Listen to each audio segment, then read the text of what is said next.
আসসালামু আলাইকুম, সবাইকে স্বাগতম বিডি বাংলা 24 ইউটিউব চ্যানেলে। আমরা ইতিপূর্বে আপনারা জানেন একটি ভিডিও আপলোড করা হয়েছিল। সেই ভিডিওটা হচ্ছে আপনারা যদি অ্যাকাউন্ট থেকে বিকাশে টাকা অ্যাড করতে চান তাহলে অনেক সময় টাকাটা অ্যাড হয় না, কিন্তু আপনার অ্যাকাউন্ট থেকে কেটে নেওয়া হয়। এই কারণে কি সমাধান, সেই সমাধানটি আমি ইতিপূর্বে ভিডিওতে দেখিয়েছি।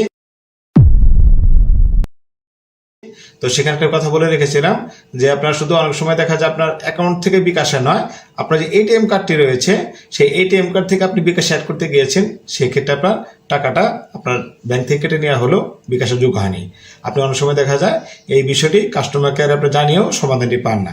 সমাধানটি হলো, তা আপনি যেটা করবেন, শাখায় যদি যেতে পারেন বেটার, শাখায় গিয়ে আপনার এটিএম কার্ড নিয়ে যে কাজ করে অথবা এটিএম ডিসপিউট ফাংশন নিয়ে যে ব্যক্তি বা যে অফিসার কাজ করেন তার কাছে যাবেন। সেখানে একটা এটিএম ডিসপিউট অপশন আছে, ফর্ম আছে, সেই ফর্মটা আপনি ফিল আপ করে যদি আপনি সংশ্লিষ্ট অফিসারের কাছে জমা দেন, তিনি আপনাকে জানিয়ে দিবেন মোটামুটি কতদিনের ভিতর টাকাটি আপনার ফেরত আসবেন। অর্থাৎ এটি ব্যাংকের মাধ্যমে আপনাকে বিকাশের এই যে সমস্যাটি সমাধান করতে হবে।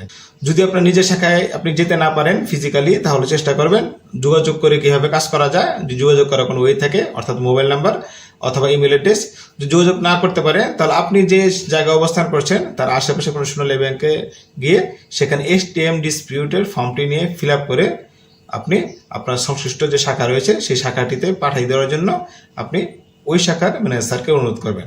আশা করি তারা যদি পাঠিয়ে দেন তাহলে আপনার সেই প্রসেসটি হতে কতদিন লাগবে সেটাও বলে দিবেন এবং একসময় সেই টাকাটি আপনার চলে আসবে। তবে আপনার